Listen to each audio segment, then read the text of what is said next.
AP పగ్గాలు షర్మిలకే. కాంగ్రెస్ అధ్యక్షుడు ఖార్గే రాహుల్ గాంధీ స్పష్టీకరణ. ఆమె జగన్లా చేయరు, అన్నీ తాము చూసుకుంటామని వెల్లడి. ఢిల్లీలో ఏపీ నేతలతో భేటీ, పార్టీ బలోపేతం, ఎన్నికలపై చర్చ. జగన్పై రాష్ట్రంలో తీవ్ర వ్యతిరేకత, హోదా సాధనకు ఉద్యమించాలి. విశాఖ ఉక్కు కర్మాగారం ప్రైవేటీకరణపై కూడా రాహుల్ గాంధీ చేసిన వ్యాఖ్యలు ఉంటున్నాయి. ఏదైతే ఉందో షర్మిలకే తెలంగాణలో అధికారంలోకి వస్తుంది. షర్మిల పూర్తిగా విలీనమైన నేపథ్యం ఉంది. ఆయనకు డీకే శివకుమార్తో కూడా సంప్రదింపులు చేసిన నేపథ్యం ఉంటుంది. డీకే శివకుమార్తో పాటుగా అలానే రాహుల్ గాంధీని, సోనియా గాంధీని కూడా కలిసినటువంటి పరిస్థితి కూడా ఉన్నటువంటి పరిస్థితి ఉంది.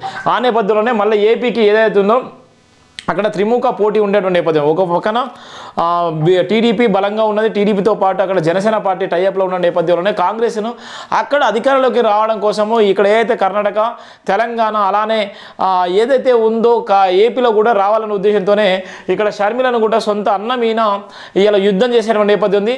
అది ఏదైతే శైలజనాథ్కి ఉందో శైలజనాథ్కి సంబంధించినటువంటి పగ్గాలు కూడా ఇక్కడ ఉన్నటువంటి షర్మిలకి ఇచ్చి ఆ పగ్గాలు ఇచ్చే నేపథ్యం ఉంది. దీన్ని ఏ విధంగా చెప్తారు? ఏపీ సంబంధించి ఏ విధంగా ఉండబోతుంది? హెచ్ఆర్ మోనన్. ఇప్పుడు ఏపీ విషయంలో కొద్దిగా వాళ్ళ ప్రజలకందరి కూడా మా మీద కోపతాపాలు స్టిల్ ఉన్నాయి.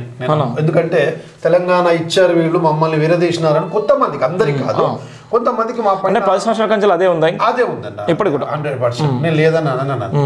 కాకుంటే ఈ భారతీయ జనతా పార్టీ కానీ అప్పుడున్న టీడీపీ కానీ మనం విడదీసినప్పుడు ఒక హామీ ఇచ్చిన వాళ్ళకి, ఏమని, ప్రత్యేక హోదా ఇస్తారని, స్పెషల్ స్టేటస్ ఇస్తా అంటే మనం రాలే ప్రభుత్వంలోకి. భారతీయ జనతా పార్టీ వచ్చింది, వాళ్ళకి స్టేటస్ ఇవ్వలేదు. వాళ్ళు బాధపడుతున్నారు. ఇప్పుడు మళ్ళీ కూడా కాంగ్రెస్ సెంటర్లో వస్తే 100% వాళ్ళకి స్పెషల్ స్టేటస్, ప్రత్యేక హోదా ఇవ్వడానికి రాహుల్ గాంధీ గారు, సోనియా గాంధీ గారు హామీ ఇచ్చారు. దాని మీదనే ఇప్పుడు మేడంకి ఇస్తే తప్పేం లేదు.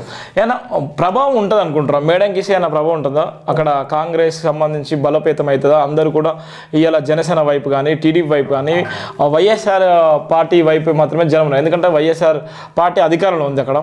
ఇక్కడ పోటీ కోసం ఇద్దరు ప్రయత్నం చేస్తున్నారు.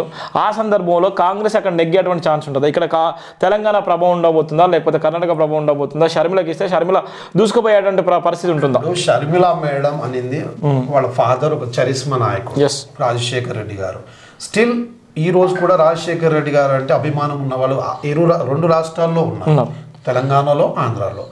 సో ఆ చరిస్మా నాయకుడు కూతురు కాబట్టి డెఫినెట్గా చరిస్మా ఉంటుంది, డెఫినెట్గా ఉంటుంది. తెలంగాణలో ఫెయిల్యూర్ అయిపోయింది కదా. తెలంగాణలో ఆమెనే కనీసం అభ్యర్థులు కూడా దరఖాస్తు చేసుకోవాలని పరిస్థితి ఉంది. అంటే విమర్శలు కూడా వచ్చినప్పుడు కూడా అక్కడ ఎలా సక్సెస్ అయితే అనుకుంటున్నారు? అక్కడ కాంగ్రెస్ లేకపోతే జగన్కే సపోర్ట్ చేసే నేపథ్యం ఉందా? ఈమెను పెట్టేసి జగన్కే సపోర్ట్ చేసే నేపథ్యం ఉందా? అట్లా ఉండదు. మన దగ్గర ఫెయిల్యూర్ కావడానికి ఒక బలమైన కారణం, ఓకే, ఇదొక వాదం ఉంది, ఇలా తెలంగాణ వాదం. ఈ వాదం ముంగట మీకు ఎవరు నిలబడరు. ఈవెన్ చంద్రబాబు నాయుడు అన్ని బుట్టాలు చదువుకుని వెళ్ళిపోయాడు. అందుకంటే పెద్ద కాదు, అంటే తప్పు కదా, అందుకంటే పెద్ద కాదు కదా. సో ఇక్కడ సక్సెస్ అనేది అది కళ. సో ఆంధ్రాలో 100% అంటే ఒక అవకాశం అయితే 100% ఉంటుంది. ఎందుకు అంటే ఇప్పుడు స్పెషల్ స్టేటస్ ఖచ్చితంగా ఆ ప్రాంతం కావాలా, ఆంధ్ర ప్రాంతానికి స్పెషల్ స్టేటస్ మస్ట్. అది సో ఈమెకి ఇస్తే కాంగ్రెస్ పార్టీ కేంద్రంలో అధికారం వస్తుంది. 6 monthsలో ఎంపీ ఎలక్షన్లో వస్తుంది, ఖచ్చితంగా వస్తుంది. ఒక అధికారంలో వచ్చాక మేము అసెంబ్లీ ఎలక్షన్ గెలిపేయండి ఇస్తామంటే ప్రభావం ఉంటుంది, 100% ఉంటుంది, ఉండదు ప్రసక్తే లేదు. ఏదేమైనప్పటికీ సరే, ఏపీ పగ్గాలు షర్మిలకి అనేటువంటి ప్రధాన వార్త కూడా ఇక్కడ మన ఆంధ్రజ్యోతిలో ఉన్నటువంటి వార్త కూడా చూస్తున్నాం.